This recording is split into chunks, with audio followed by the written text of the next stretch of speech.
These will be the first set of notes for our circles unit. We're going to be skipping around a bit in our textbook. Right now, this is sections 10.6 and 10.7, circles and arcs, and area of circles and sectors. The objectives are given right here. I will be able to identify and use parts of a circle. I will be able to solve problems involving the circumference and area of a circle. I'll be able to recognize major arcs, minor arcs, semicircles, and central angles and their measures. And number 4, I will be able to find arc length and area of sectors. So there's a lot of definitions that start these notes off. We're just going to focus on a few of them.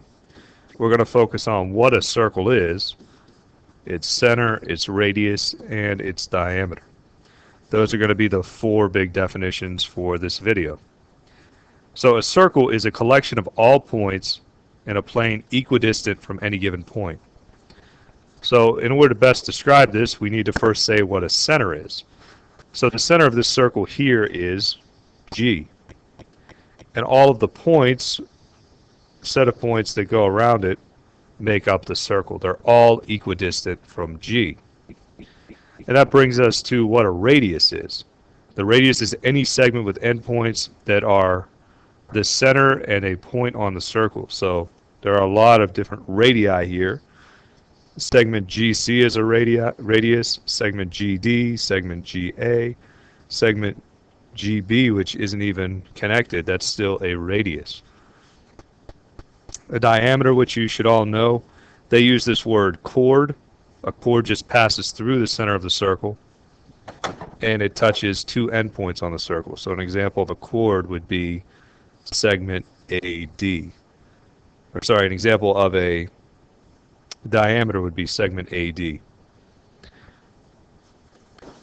So that should be pretty much review for you on what your knowledge of a circle is. We're actually going to skip the rest of the first page because it touches on some things that really won't pertain to the rest of our lesson. So let's have some more definitions. You should know what the circumference is. It's the distance around a circle, and it's symbolized by the letter C.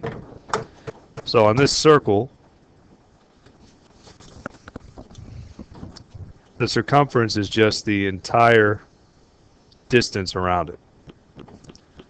There are 2 formulas for circles. The one that's most commonly used is 2 pi r, where it's 2 times pi times the radius. This one will be on the SOL formula sheet, but it's worth your time to memorize it. The other one is just pi times the diameter. Remember, the diameter d is equal to 2 times the radius. So that's how you can see that they are indeed the same formula. So for the purposes of this, we're going to be using this 2 pi r all the time. So we want to find the indicated measures for 9 through 12. We want to find the circumference, so it's going to be 2 pi r. So we're given r is 13. 2 times pi times 13. That's equal to 26 pi. So the 26 I got from 2 times 13. If I wanted to get an approximation, I could do that.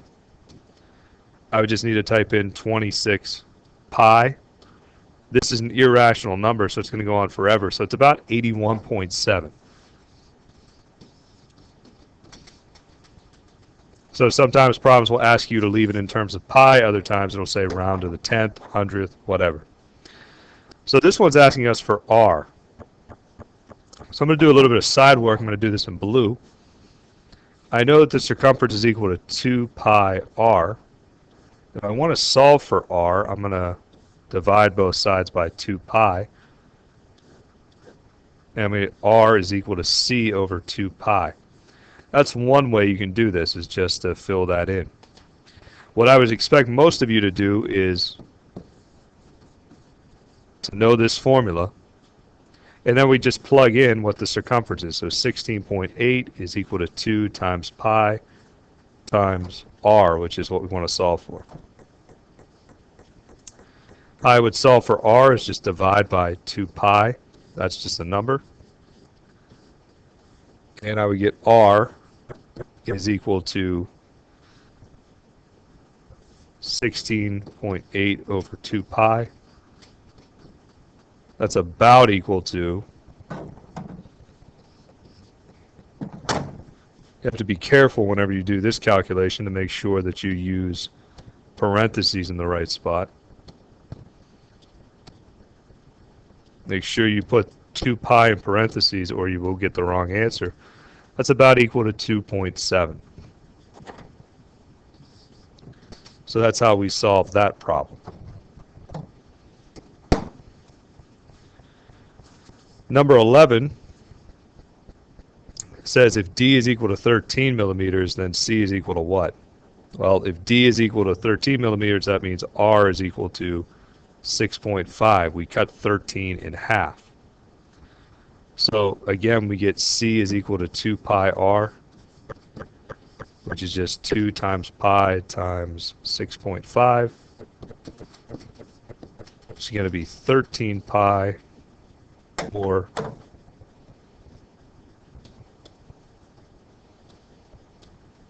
about 40.8.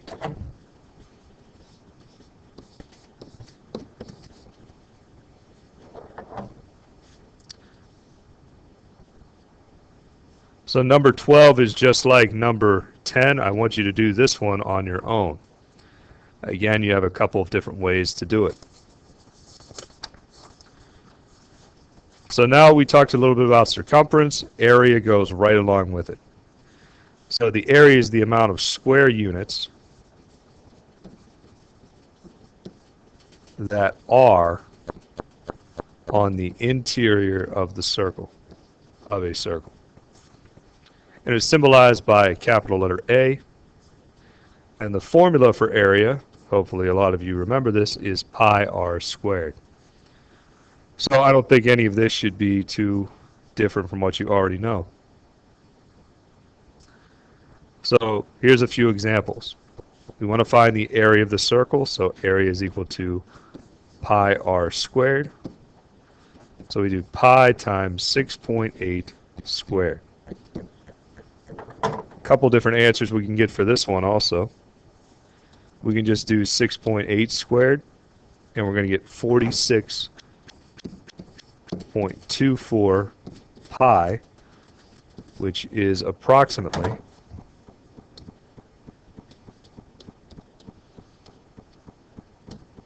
equal to 145.3.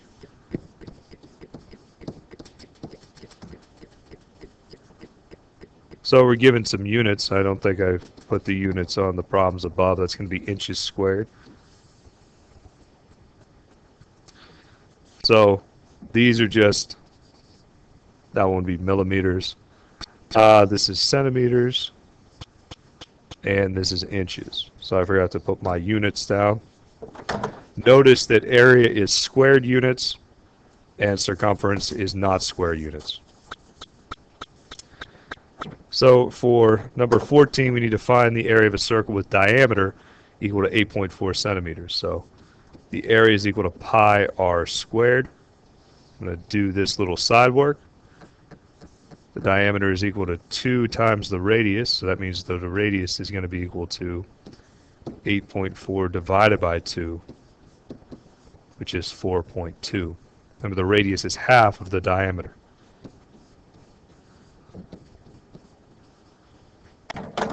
So again, we get an approximation and a real answer. 8.4 squared is 70.56.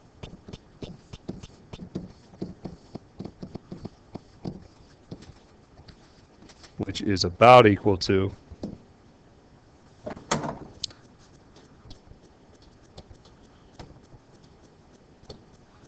221.7.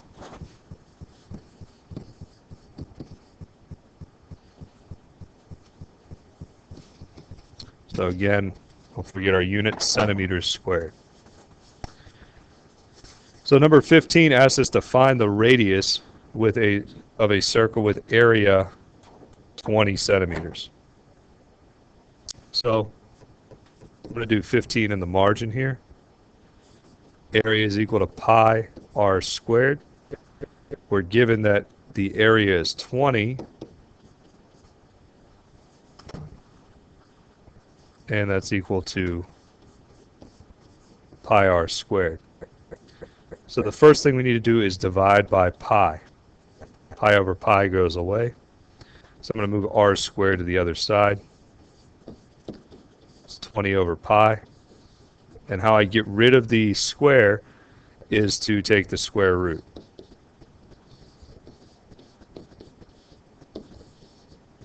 So almost all the time when you see something like this, they'll ask you for an approximation.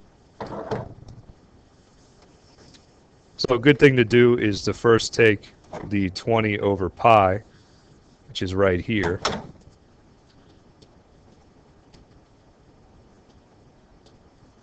and we get about 6.4. We want the square root of that number, so hopefully you all remember where the square root is. It's second x squared, and we can type in the answer if we hit second negative, and that'll get us about 2.5. So it's about 2.5 centimeters.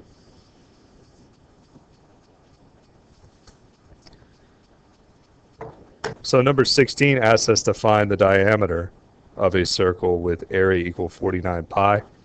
We're going to do the same thing as before. Area is equal to pi r squared. This time we're asked to find the diameter, so we're going to find the radius first. So 49 pi is equal to pi r squared. Divide both sides by pi, and pi's will cancel each time. So we get r squared is equal to 49. The square root of each side means r is equal to 7. So we're asked to find the diameter, so we double 7. 2 times 7, which is 14. So the answer here is going to be 14, and we're not given any units, so we'll just leave it as 14.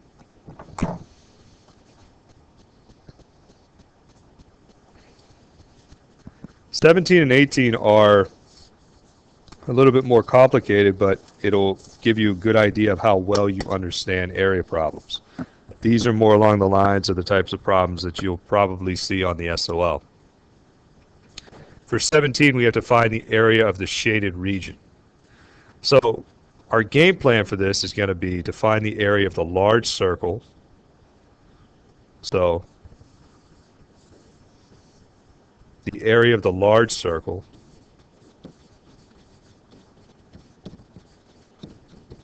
so that's just going to be pi r squared. We see that r is 4, so it's pi times 4 squared, which is just going to be 16 pi. 4 squared is 16. We also need to find the area of the small circle.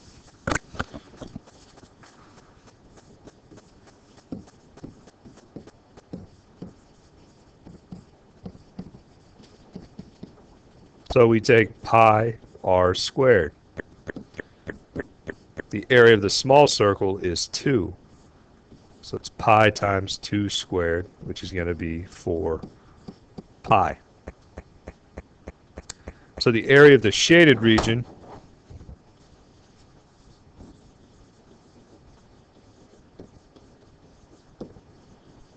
is going to be equal to the large minus the small. So the large area minus the small area. So it's going to be 16 pi, because that was the large area, minus 4 pi, the small area. And that is 12 pi. A lot of people struggle with bringing pi's together like that. But imagine this was 16x minus 4x. Hopefully all of you know that's 12x. Same idea with pi. Pi is just a number, just like x is a symbol for a number. So 12 pi, we do have units, so 12 pi inches squared. Remember, it's an area unit, so it's inches squared. If we want to get an approximation,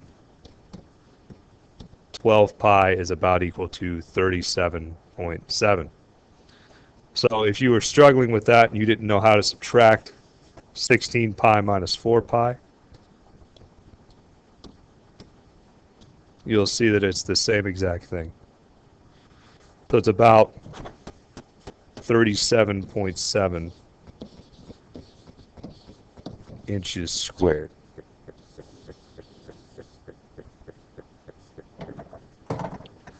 So number 18 is a little trickier. So we're looking for the shaded region in 18.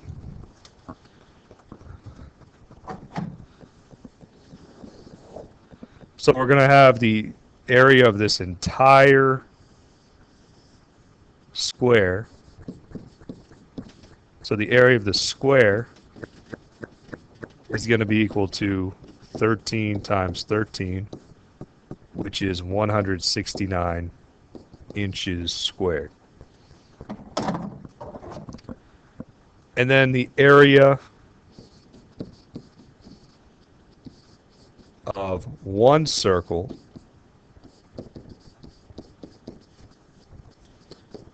equal to pi r squared. So what's the radius of one of these circles?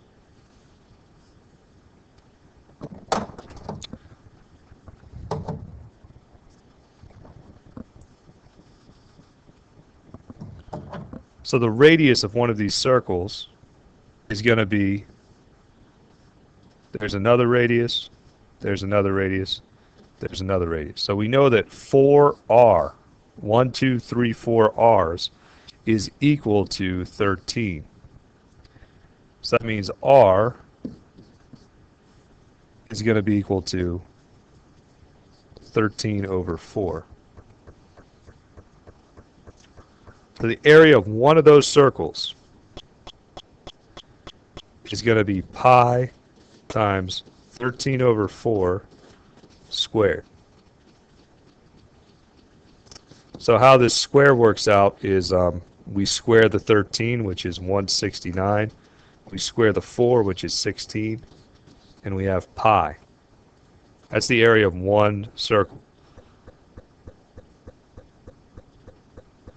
So the area, let me change colors to black,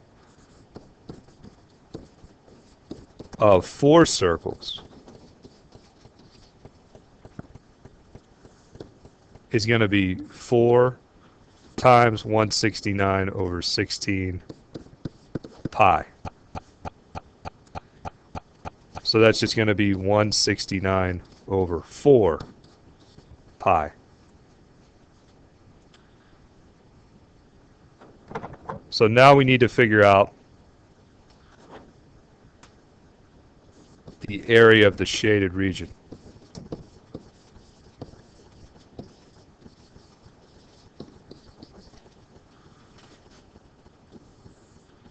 It's going to be the area of the square minus 4 times the area of one circle.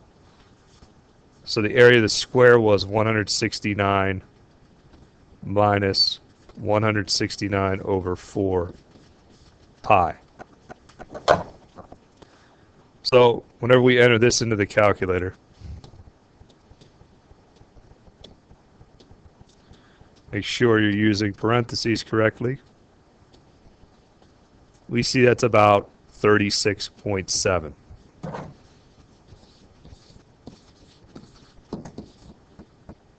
inches squared.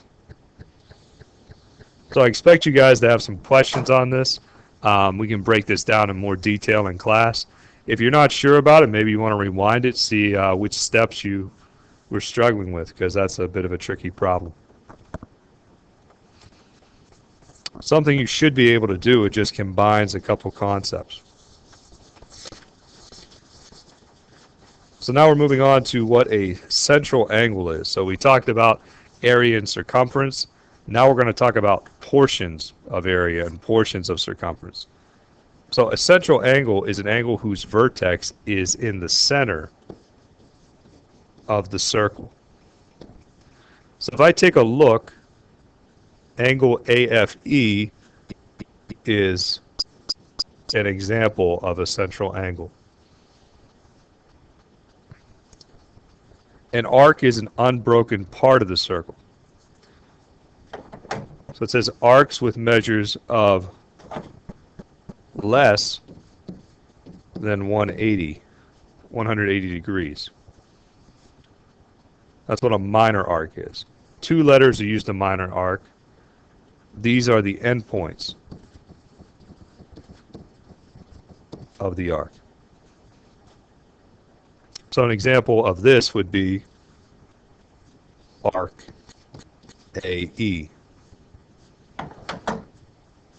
So we use like that curved line to come up with arc. A major arc is an arc with a measure of more than 180 degrees. So remember, an entire circle is 360 degrees. We talked about this with the exterior angles of a polygon. There are 3 letters used to name a major arc: the endpoints and 1 additional point between the endpoints. So an example of this would be that arc right there that I just traced in black. We would call it arc ABE or arc ACE. So B and C are both points between the endpoints. Lastly, we have a semicircle whose measure is 180 degrees. So an example of this would be arc ABC. We need three letters for a semicircle because if we just had AC, we don't know which side it could be. If we take a look there, arc ABC is not equal to arc AEC. Because arc AEC, I'll trace it in yellow, would go around that way. That would be arc AEC. So hopefully you see that they're not the same things. So let's go over some examples of how to find arcs.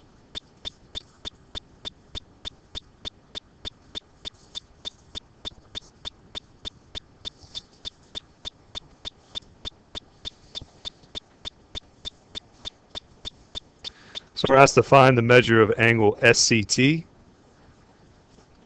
So that's this little part in red here. We should remember that this whole thing here is 180. So that just means it's going to be 180 minus 45 minus 60. So the measure of angle SCT is going to be 75 degrees.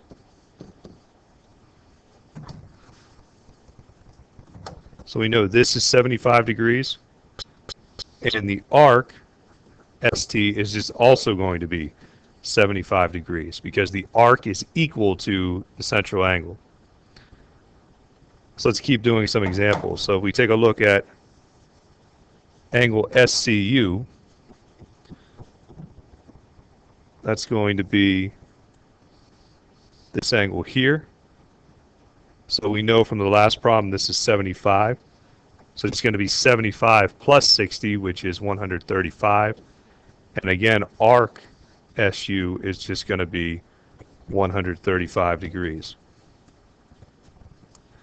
So number 5 asks us the measure of angle SCQ. You have to remember that this angle RCQ and this one here are vertical, so that means that's 60 degrees. So it's 45 plus 60, which is 105 degrees, and arc SQ is going to be 105 degrees. The last one is angle QCT. Do this one in black. So from our other problems, we know that's 60. This is 75. So QCT, we just need to add up all 3 of those numbers. So let's use our calculator. 60 plus 45 plus 75. That is 180.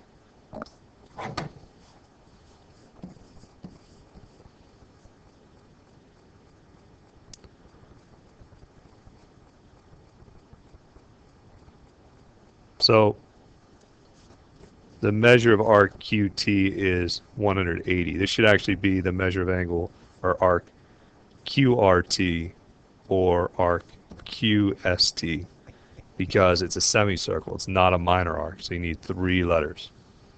So I want you to do this on your own for individual practice. So I know a lot of you don't like to listen to me, so do that by yourself. We have a couple more concepts that we need to talk about. We have congruent circles.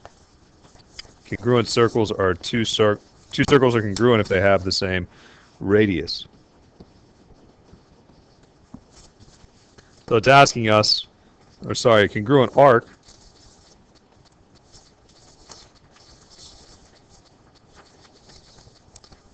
we have to have congruent circles first off, and if we have congruent circles, they have the same measure. The arcs have the same measure.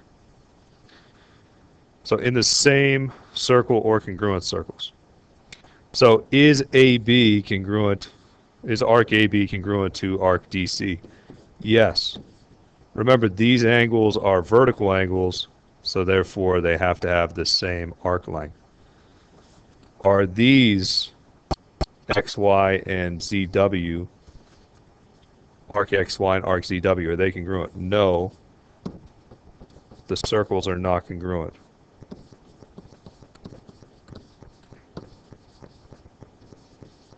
Remember, congruent circles have the same radius. This one's good because 15 was good because, again, we had the same arc measure in the same circle. This one we have the same arc measure, but the circles aren't congruent, 16. So we're on to our last page. The arc length is part of the circumference of the circle. So we're given this formula here. The length of the arc over the circumference is the degree measure of the arc over 360. We're going to be doing some cross multiplying here. So we're told that the diameter of the circle is 24 units long. That means the circumference is going to be equal to 2 pi r. R is 12 because it's half the diameter. So C is going to be equal to 24 pi.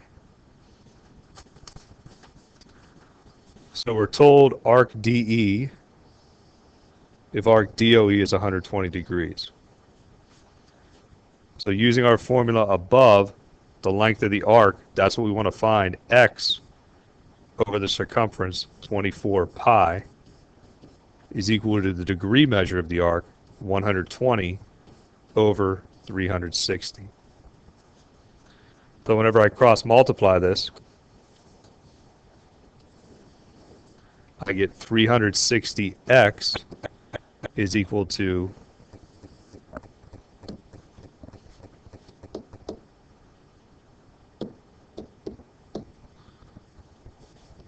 2880 pi. And I just divide by 360.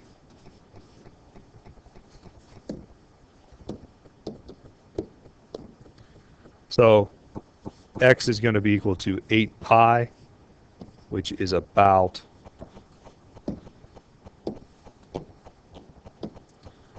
25.1. And we probably have we're not given any sort of measure, we're given units, so we're going to leave it like that.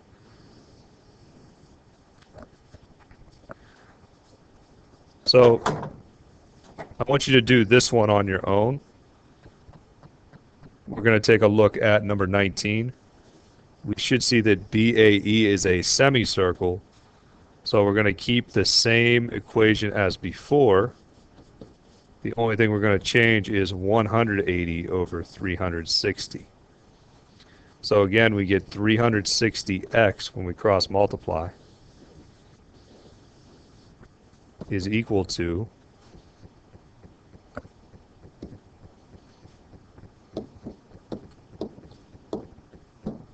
4320 pi.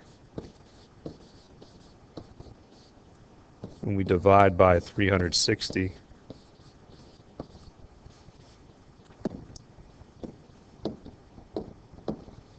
So we're going to see x is equal to 12 pi, which is about equal to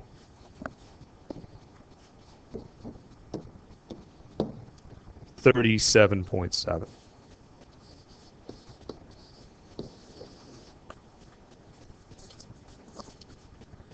So again, circumference and area are right next to each other. We found like we found arc lengths. Now we need to find area of sectors. So what's a sector? A sector is a region of a circle bounded by two radii and its resulting arc. So an area of a sector is part of the area of the circle. So to give you an idea of what a sector is, it's like a slice of pizza. It's this whole thing right here. The two radii, right, RB and RC, and the resulting arc. That's what it's bounded by. The formula is nearly identical to arc length, only we do area of a sector over area. So notice how similar they are. We get area of a sector over area, length of arc over circumference. So we're trying to find the area of the shaded region. So we're just going to use this formula. I'm going to do 20 and 22. I ask that you do 22 on your own. So for 20, we have the area of the sector. That's what we want to find out. X over the area. Well, the area is equal to pi r squared, which is pi times 12.8 squared. So let's just use the approximations.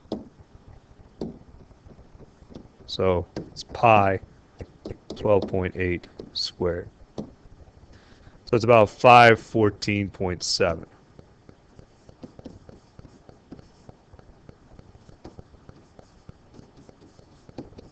That's millimeters squared. This is going to be equal to 110. That's our arc length over 360. When I cross multiply it, I get 360x is equal to, we'll just multiply this by 110, 56619.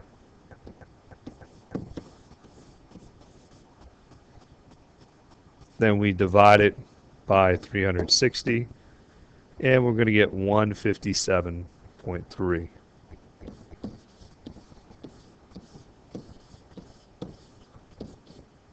X is about equal to 157.3 millimeters squared.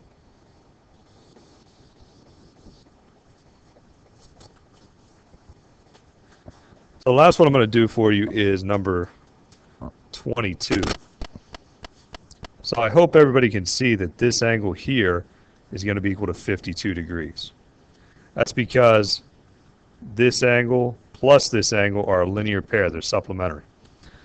So we're going to have 52, and we have another 52 here.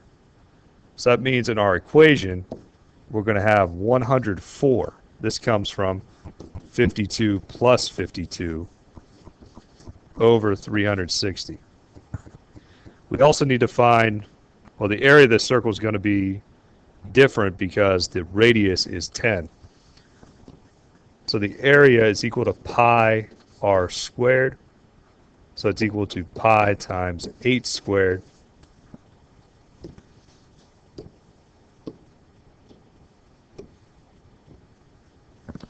So that's 201.